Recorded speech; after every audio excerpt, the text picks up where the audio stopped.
For my first Sustainable Development Goal project, I chose to focus on Global Goal 15, which is life on land, and how that applies to Canada. So, what is happening to life on land? Well, first off, nearly 31% of Earth's land area is covered by forest. So, a third of the livable space is forest. The planet and its peoples depend on forests for life-sustaining air, our livelihoods, and resources like timber. And finally, currently we're deforesting about 132 million acres of forest every year, which is equivalent to the size of North Carolina. And this deforestation is the leading cause of fertile land being lost. Ultimately, what we're seeing is the tragedy of the commons playing out before our very eyes. So why is this happening to life on land? Why are we losing so much of our forest?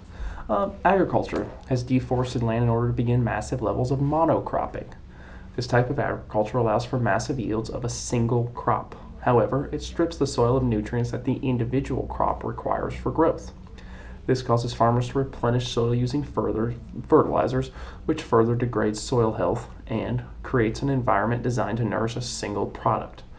Ultimately, farming needs to make a more holistic, small-scale approach in order to be sustainable in the future. How do we deal, though, with the reality of destructive farming practices being necessary to feed the global population? So I use the Our World in Data site to talk about some of our resource usage as Canada versus the U.S. So first I looked at annual freshwater withdrawals, and you can see that the U.S. is using about 10 times what Canada is using. However, the U.S. has a population about 10 times that of Canada, and so on a per capita basis, they're roughly the same. Next, excess nitrogen per hectare of cropland. What this has to deal with is how much nitrogen is being put into the soil and then how much is being taken out through the harvest, and that difference, which represents how much nitrogen is being lost. And so we can see that on average, the U.S. is even more than twice as much nitrogen is being lost through environmental absorption.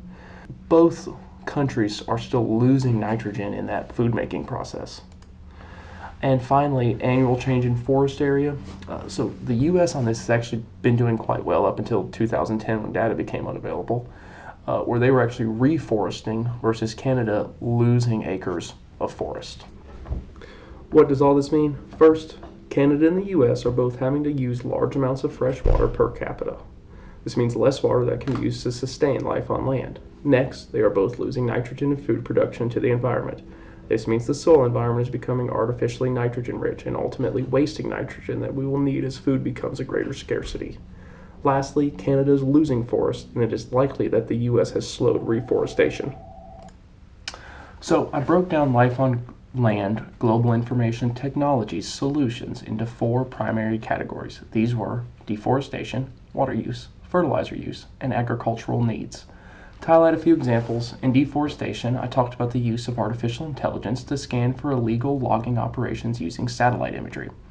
The artificial intelligence could be used to identify areas where we are losing forest without proper permitting, or where permitted logging operations are harvesting more than the allocated areas available. Next, in water usage, I talked about using the Internet of Things devices for real-time output monitoring. That way leaks could be identified before they became catastrophic. For fertilizer use, I talked about AI using Internet of Things soil monitors to understand the soil condition and the likelihood of rainfall, and then decide about fertilizers or application and water irrigation levels. Finally, I focused on agricultural needs, touching on the idea that land preservation and food needs often butt heads.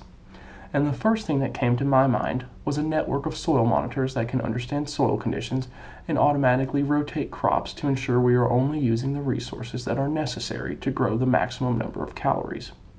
Another idea I had was the use of smart inventory tracking, which can understand the quality of the food as it moves through the supply chain and automatically reroute low-quality food into processing facilities compared to consumer markets where it would likely end up in the trash.